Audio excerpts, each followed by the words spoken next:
Hello बच्चों, let's read the question.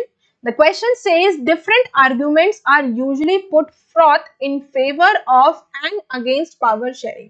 यानी usually हम देखते हैं कि अलग अलग तरीके के आर्ग्यूमेंट्स को सामने रखा जाता है, चाहे वो पावर शेयरिंग के फेवर के हों चाहे अगेंस्ट के हों.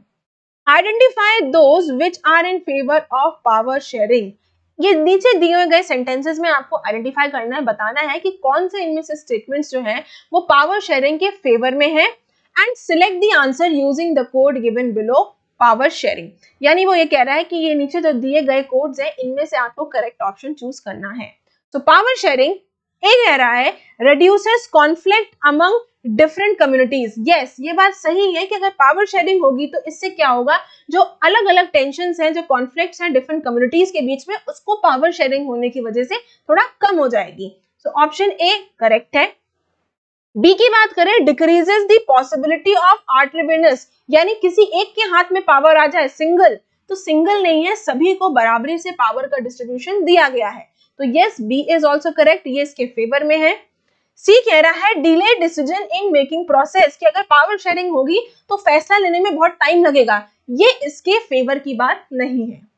ऑप्शन डी कह रहा है अकोमोडेट्स डाइवर्सिटीज. यस, ये बात भी बिल्कुल सही है कि पावर शेयरिंग की होने की वजह से जो सोसाइटी में डिफरेंट डिफरेंट डिविजन्स है, सोशल डिविजन्स है, डाइवर्सिटीज है, उसको पावर शेयरिंग अपने अंदर अकोमोडेट करता है.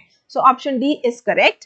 देन ई बोल रहा है increase in instability and divisiveness. वो ये कह रहा है कि पावर शेयरिंग होने की वजह से इंस्टेबिलिटी आ जाएगी, साथ ही साथ बंटवारा हो जाएगा, डिवाइड हो जाएंगे. तो ऐसा नहीं है, ये स्टेटमेंट पावर शेयरिंग के अगेंस्ट है. देन एफ बोल रहा है promote peoples participation in government, यानी कि पावर शेयरिंग की वजह से लोग जो है वो गवर्नमेंट के डिसीजंस में पार्टिसिपेट कर सकते हैं. यस, सो ऑप्शन एफ भी करेक्ट है, उसके फेवर में है, पावर शेयरिंग के फेवर में है. जी कह रहा है undermines the unity of the country, कि कंट्री को बांटने की बात करता है.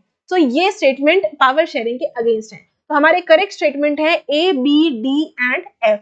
सो correct option will be option number A, B, D and F.